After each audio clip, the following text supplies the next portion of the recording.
আমাদের বাংলাদেশ গণতন্ত্র দেশ হইলেও আমাদের একটা চিরাচরিত্র কথা আছে। এমপির ছেলে এমপি হবে পরবর্তীতে, মন্ত্রীর ছেলে মন্ত্রী হবে পরবর্তীতে। থার্ড পার্সন বা দ্বিতীয় পার্সন কেউ এসে ঢুকতে পারবে না। এটাই চলে আইতেছে, সেটা আওয়ামী লীগ বলেন, বিএনপি বলেন, জাতীয় পার্টি দেখছি। মানে বাংলাদেশে যে দলে ক্ষমতায় আসে, যে একটা চিরাচরিত্র কথা আছে যে এমপির ছেলে এমপি হবে, মন্ত্রীর ছেলে মন্ত্রী হবে।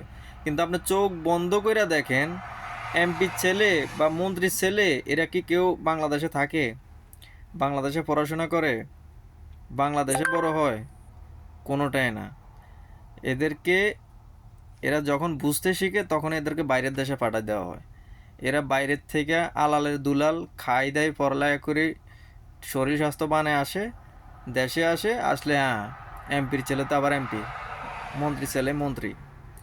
এটা হইলো আমাদের বাংলাদেশের বর্তমানে একটা চিরাচরিত্র আচরণ।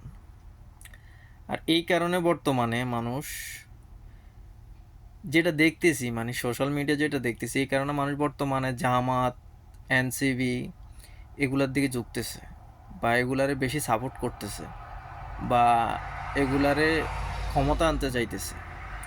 কেননা একটা গরিবের ছেলে এমপি হবে, একটা কৃষকের ছেলে মন্ত্রী হবে, একটা রিক্সা চালকের ছেলে ভালো একটা পর্যায়ে যাবে।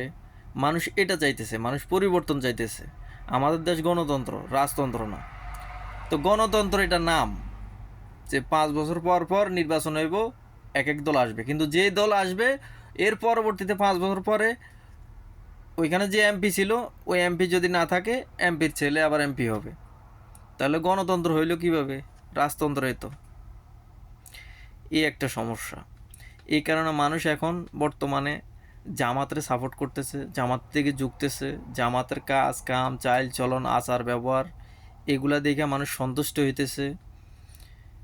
এটা সব দলের ভিতরে থাকা দরকার। আমি যে বলবো যে এটা শুধু জামাতের ভিতরে আছে না, এটা সব দলের ভিতরে থাকা দরকার এবং উচিত। যে মানুষ যাকে বেটার মনে করবে, যাকে পরিপূর্ণ মনে করবে, মানুষ যাকে ভালো লাগবে তাকে এমপি বানাবে, তাকে মন্ত্রী বানাবে। কিন্তু আমাদের বাংলাদেশে দেখা যায়, যদি আপনি ওই এমপি নাই, এমপির ছেলেরা যদি আপনি ভোট না দেন, তাহলে আপনার উপর নির্যাতন হইব। বা কয় কৌশলে এমপির ছেলে আবার এমপি, মন্ত্রী ছেলে আবার মন্ত্রী। এই পথা থেকে বাংলাদেশের বাইরেতে হইব। কোনো দলকে আমি করে বলতেছি না, মেনশন করে বলতেছি না, তবে বাংলাদেশে এই পথাটা চলতেছে, এটা বাস্তব কথা।